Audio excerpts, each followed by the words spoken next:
ಪ್ರಮುಖವಾಗಿ ರಾಜ್ಯದಲ್ಲಿ 2 ವಿಧಾನಸಭಾ ಕ್ಷೇತ್ರಗಳಿಗೆ ಉಪಚುನಾವಣೆ ನಡೀತಾ ಇದೆ. ತಮ್ಮೆಲ್ಲರಿಗೂ ಕೂಡ ಗೊತ್ತಿರುವಂತಹ ವಿಚಾರ. ಬಟ್ ಇಷ್ಟು ದಿನಗಳ ಕಾಲ ಕಾಂಗ್ರೆಸ್ ಅಭ್ಯರ್ಥಿ ಬಗ್ಗೆ ಮಾತಾಡ್ತಾ ಇದ್ವಿ. ಅದಕ್ಕೂ ಮುಂಚೆ ಬಿಜೆಪಿ ಅಭ್ಯರ್ಥಿಯನ್ನ ಅಧಿಕೃತವಾಗಿ ಘೋಷಣೆ ಮಾಡಿ ಆಗಿದೆ.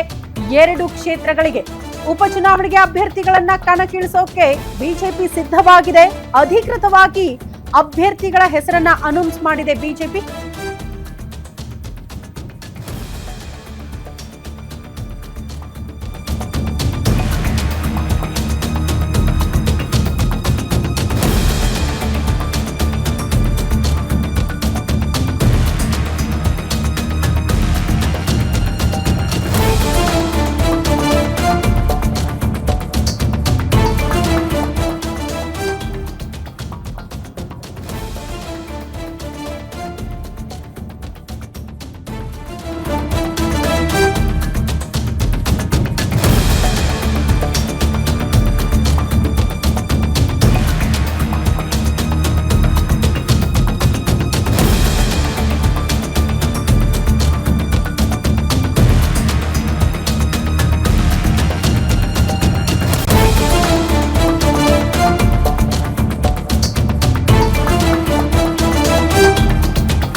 ಅಧಿಕೃತವಾಗಿ ಬಿಜೆಪಿ ತನ್ನ 2 ಅಭ್ಯರ್ಥಿಗಳು ಯಾರು ಅನ್ನೋದನ್ನ ಅನೌನ್ಸ್ ಮಾಡಿದೆ. ಬಾಗಲಕೋಟೆಯಲ್ಲಿ ವೀರಣ್ಣ ಚರಂತಿಮಠ್ ಒನ್ಸ್ ಅಗೇನ್ ಅವರಿಗೆ ಟಿಕೆಟ್ ಕೊಟ್ಟಿದೆ ಬಿಜೆಪಿ. ದಾವಣಗೆರೆ ದಕ್ಷಿಣದಲ್ಲಿ ಅಚ್ಚರಿ ಅನ್ನೋ ರೀತಿಯಲ್ಲಿ ನಿಷ್ಠಾವಂತ ಕಾರ್ಯಕರ್ತನಿಗೆ ಬಿಜೆಪಿ ಮಣೆ ಹಾಕಿದೆ. ಇದು ಗಮನಿಸಬೇಕಾಗಿರುವಂತಹ ವಿಚಾರ.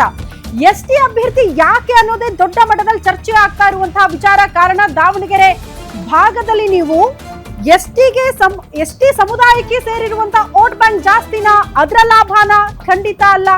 ಕೇವಲ 13,000 ಎಸ್ಟಿ ಮತದಾರರಿರುವ ಕ್ಷೇತ್ರದಲ್ಲಿ ಕರಿಯಪ್ಪ ಅವರು ಅದೃಷ್ಟ ಪರೀಕ್ಷೆಗಿಳಿತಿದ್ದಾರೆ ಅಂದ್ರೆ ಏನರ್ಥ? ಟಿಕೆಟ್ ಕೊಡದೆ ಹೋದ್ರೆ ಪಕ್ಷೇತರನಾಗಿ ನಾನು ಸ್ಪರ್ಧೆ ಮಾಡ್ತೀನಿ ಅಂತ ಏನೋ ಹೇಳಿದ್ರಂತೆ. ಹಂಗಾಗಿ ಬಿಜೆಪಿ ಅವರಿಗೆ ಮಣೆ ಹಾಕಿದೆ ಅನ್ನೋದ್ರ ಡೀಟೇಲ್ ಸದ್ಯ ಸಿಗ್ತಾ ಇದೆ. ಟಿಕೆಟ್ ಅನ್ನು ಈಗ ತಾನೇ ವರಿಷ್ಠರು, ರಾಜ್ಯ ವರಿಷ್ಠರು ಮತ್ತು ರಾಷ್ಟ್ರೀಯ ನಾಯಕರು ಈಗ ತಾನೇ ಘೋಷಣೆ ಮಾಡಿದ್ದಾರೆ. ಒಬ್ಬ ಸಾಮಾನ್ಯ ಕಾರ್ಯಕರ್ತನಿಗೆ ಟಿಕೆಟನ್ನು ಕೊಡೋದ್ರ ಮುಖಾಂತರ ಎಲ್ಲರೂ ಇವತ್ತು ನನ್ನ ಹೆಸರನ್ನು ಘೋಷಣೆ ಮಾಡಿದ್ದಾರೆ. ಅದಕ್ಕಿಂತ ಮೊದಲನೇದಾಗಿ ರಾಜ್ಯ ಮತ್ತು ರಾಷ್ಟ್ರ ವರಿಷ್ಠರಿಗೆ, ಭಾರತೀಯ ಜನತಾ ಪಾರ್ಟಿಗೆ ಮೊದಲನೇದಾಗಿ ಧನ್ಯವಾದಗಳನ್ನು ಅರ್ಪಿಸಲಿಕ್ಕೆ ಬಯಸ್ತೇನೆ. ಕಾಂಗ್ರೆಸ್ನ ದುರಾಡಳಿತದ ವಿರುದ್ಧ ಕಳೆದ 3 ವರ್ಷಗಳಿಂದ ಏನು ದುರಾಡಳಿತ ಮಾಡಿದೆ, ಯಾರಿಗೂ ಕೂಡ ಇವತ್ತು ಮೆಚ್ಚುವಂಥ ಕೆಲಸವನ್ನು ಕಾಂಗ್ರೆಸ್ ಮಾಡಿಲ್ಲ. ಆದ್ದರಿಂದ ಇವತ್ತು ಅದನ್ನು ನೇತೃತ್ವದಲ್ಲಿ, ಎಲ್ಲರ ನಾಯಕರ ನೇತೃತ್ವದಲ್ಲಿ ಕಾಂಗ್ರೆಸ್ನ ದುರಾಡಳಿತ ವಿರುದ್ಧ ಹೋರಾಟ ಮಾಡ್ತೀವಿ. ಈ ಬಾರಿ ದಾವಣಗೆರೆ ದಕ್ಷಿಣ ಕ್ಷೇತ್ರದ ಮತದಾರ ದೇವರ ಪ್ರಭುಗಳು ಆಲೆ ನಿಶ್ಚಯಿಸಿದ್ದಾರೆ. ಈ ಬಾರಿ ಕಾಂಗ್ರೆಸ್ಸನ್ನು ಸೋಲಿಸಬೇಕು, ಬಿ ಜೆ ಪಿಯನ್ನು ಗೆಲ್ಲಿಸಬೇಕು ಅನ್ನುವಂಥ ನಿರ್ಧಾರವನ್ನು ತೆಗೆದುಕೊಂಡಿರ್ತಾರೆ. ಅದೇ ರೀತಿ ಈ ಬಾರಿ ಚುನಾವಣೆ ಗೆಲ್ತೀವಿ. ಎಲ್ಲರ ನಾಯಕತ್ವದಲ್ಲಿ ಭಾರತೀಯ ಜನತಾ ಪಾರ್ಟಿಯಲ್ಲಿ ಯಾವುದೇ ಬಣ ಇಲ್ಲ. ಎಲ್ಲ ಭಾರತೀಯ ಜನತಾ ಪಾರ್ಟಿ ಒಂದೇ ಬಣ, ಅದು ಭಾರತೀಯ ಜನತಾ ಪಕ್ಷ. ಅದರ ನೇತೃತ್ವ GM ಸಿದ್ದೇಶಣ್ಣವರ ನೇತೃತ್ವದಲ್ಲಿ ಮತ್ತು ರವೀಂದ್ರನಾಥ್ ಅವ್ರ ರೇಣುಕಾಚಾರ್ಯ ನೇತೃತ್ವದಲ್ಲಿ, ಯಶವಂತರವರ ನೇತೃತ್ವದಲ್ಲಿ, ಜಿಲ್ಲಾಧ್ಯಕ್ಷರ ನೇತೃತ್ವದಲ್ಲಿ ಚುನಾವಣೆ ನಡೀತಿದೆ. ಕಾಂಗ್ರೆಸ್ BJP ಅನ್ನುವಂಥದ್ದು ಅಷ್ಟೇ ನಮಗೆ, ಕಾಂಗ್ರೆಸ್ ಅನ್ನೋದಷ್ಟೇ ಎದುರಾಳಿ, ವ್ಯಕ್ತಿ ಅಲ್ಲ.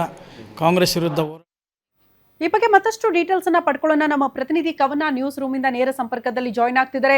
ಕವನ, ಯಾವ ಲೆಕ್ಕಾಚಾರಗಳನ್ನ ಹಾಕಿ ಬಿಜೆಪಿ ಎಸ್ಟಿ ಸಮುದಾಯದ ಅಭ್ಯರ್ಥಿಗೆ ಟಿಕೆಟ್ ಘೋಷಣೆ ಮಾಡಿದೆ ಅನ್ನೋದು ಒಂದು ಪ್ರಶ್ನೆ. ಯಾಕಂದ್ರೆ ಎಸ್ಟಿ ಸಮುದಾಯಕ್ಕೆ ಸೇರಿರುವಂತಹ ವೋಟ್ ಬ್ಯಾಂಕ್ ಅಂತೂ ದಾವಣಗೆರೆಯಲ್ಲಿ ಇಲ್ಲ. ಲಿಂಗಾಯತ ಮುಸ್ಲಿಂ ಅತಿ ಹೆಚ್ಚು ವೋಟ್ ಬ್ಯಾಂಕ್ ಇರೋದು ಆ ಕ್ಷೇತ್ರದಲ್ಲಿ. ಬಟ್ ಏನ್ ಲೆಕ್ಕಾಚಾರಗಳು ಅಂತ ಒನ್ಸ್ ಅಗೇನ್ ಇಲ್ಲಿ ಅಚ್ಚರಿ ಮೂಡಿಸ್ತಾ ಇದೆ ಬಿಜೆಪಿ ಅಂತ ದಾವಣಗೆರೆ ವಿಚಾರಕ್ಕೆ ಸಂಬಂಧಪಟ್ಟಂತೆ. ಶ್ರುತಿ, ಈಗ ಯುಗಾದಿ ಹಬ್ಬದಂದೇ ರಾಜ್ಯ ಬಿಜೆಪಿ ಈ ಒಂದು ದಾವಣಗೆರೆ ಹಾಗೂ ಬಾಗಲಕೋಟೆ ಅಭ್ಯರ್ಥಿಗಳ ಉಪಚುನಾವಣೆ ಅಭ್ಯರ್ಥಿಗಳ ಹೆಸರನ್ನ ಘೋಷಣೆ ಮಾಡಿರುವಂಥದ್ದು. ದಾವಣಗೆರೆ ಅಂದರೆ ರಾಜ್ಯ ಬಿಜೆಪಿಗೆ ಕಬ್ಬಿಣದ ಕಡಲೆಯಾಗಿತ್ತು. ಈ 2 ಬಣ ಬಡಿದಾಟದ ಮಧ್ಯೆ ಯಾವ ಅಭ್ಯರ್ಥಿಯನ್ನು ನಾವು ಆಯ್ಕೆ ಮಾಡಬೇಕು, ಅಭ್ಯರ್ಥಿ ಆಯ್ಕೆ ಮಾಡಿದ್ರೆ 2 ಬಣದ ನಾಯಕರು ಸಹ ಶ್ರಮಿಸಿ ಗೆಲುವನ್ನು ಸಾಧಿಸ್ಕೊಂಬರೋದಕ್ಕೆ ಸಹಾಯ ಮಾಡ್ತಾರಾ ಅನ್ನುವಂತಹ ಯೋಚನೆ ಸಹ ಆಯಿತು. ಸೊ ಹೀಗಾಗಿ ಇದೀಗ ಶ್ರೀನಿವಾಸ್ ಟಿ ಕರಿಯಪ್ಪ ದಾಸ್ ಅವರಿಗೆ ಬಿಜೆಪಿ ದಾವಣಗೆರೆಯಲ್ಲಿ ಮಣೆ ಹಾಕಿರುವಂಥದ್ದು. ಇದರ ಜೊತೆಗೆ ಬಾಗಲಕೋಟೆ ನಾವು ನೋಡೋದಾದರೆ ಚರಂತಿಮಠ್, ವೀರಣ್ಣ ಚರಂತಿಮಠ್ ಅವರಿಗೆ ಸಹ ಕೊಟ್ಟಿರುವಂಥದ್ದು. ಸೊ ಹೀಗಾಗಿ ದಾವಣಗೆರೆಯಲ್ಲಿ ಪ್ರಮುಖವಾಗಿ ಅಂತಂದರೆ 2 ಬಣದ ನಾಯಕರಲ್ಲಿ ಗುರುತಿಸ್ಕೊಂಡಿರುವಂತಹ, ಅಂದರೆ ಶ್ರೀನಿವಾಸ್ ಟಿ ಕರಿಯಪ್ಪ ದಾಸ್ ಅವರು 2 ಬಣದ ನಾಯಕರಲ್ಲೂ ಸಹ ಗುರುತಿಸ್ಕೊಂಡಿದ್ರು.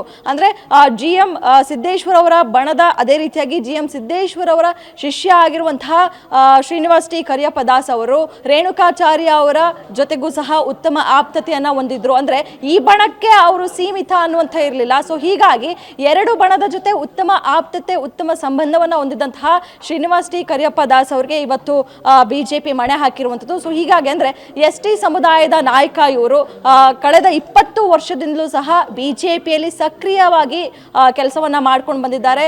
ನಿಷ್ಠಾವಂತ ಕಾರ್ಯಕರ್ತ ಅನ್ನುವಂಥದ್ದು ಸಹ ಶ್ರೀನಿವಾಸ್ ಟಿ ಕರಿಯಪ್ಪ ದಾಸ್ಗೆ ಇರುವಂಥದ್ದು.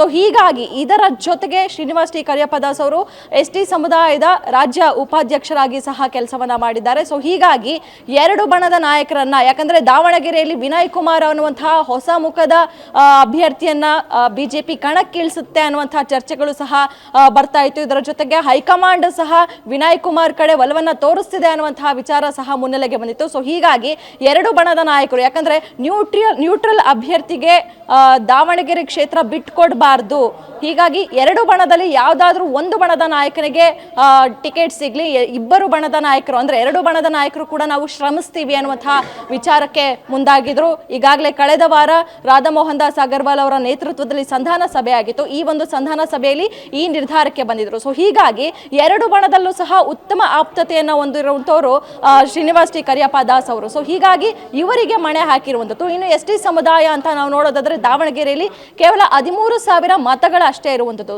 ಇದರ ಜೊತೆಗೆ ಲಿಂಗಾಯತ ಮತಗಳ ಮೇಲೂ ಸಹ ಈಗ ಬಿಜೆಪಿ ಕಣ್ಣಿಟ್ಟಿರುವಂಥದ್ದು. ಅಹಿಂದ ನಾಯಕ ಅನ್ನುವಂಥದ್ದು ಸಹ ಒಂದು ಇಲ್ಲಿ ಬರುತ್ತೆ ಪ್ರಮುಖವಾಗಿ ಶ್ರುತಿ. ಸೊ ಹೀಗಾಗಿ ಎಸ್ ಟಿ ಸಮುದಾಯದ ನಾಯಕನನ್ನೇ ಕಣಕ್ಕಿಳಿಸಿ ಲಿಂಗಾಯತ ಮತಗಳನ್ನು ಕೂಡ ಸೆಳೆದು ಹೇಗಾದರೂ ಮಾಡಿ ದಾವಣಗೆರೆಯಲ್ಲಿ ಬಿಜೆಪಿ ಅಭ್ಯರ್ಥಿಯನ್ನ ಗೆಲ್ಲಿಸ್ಕೊಂಡು ಬರಲೇಬೇಕು ಅನ್ನುವಂತಹ ಪ್ರತಿಷ್ಠೆ, ಅದೇ ರೀತಿಯಾಗಿ ಪಟ್ಟು ಇದೀಗ ಬಿಜೆಪಿಗೆ ಇರುವಂಥದ್ದು.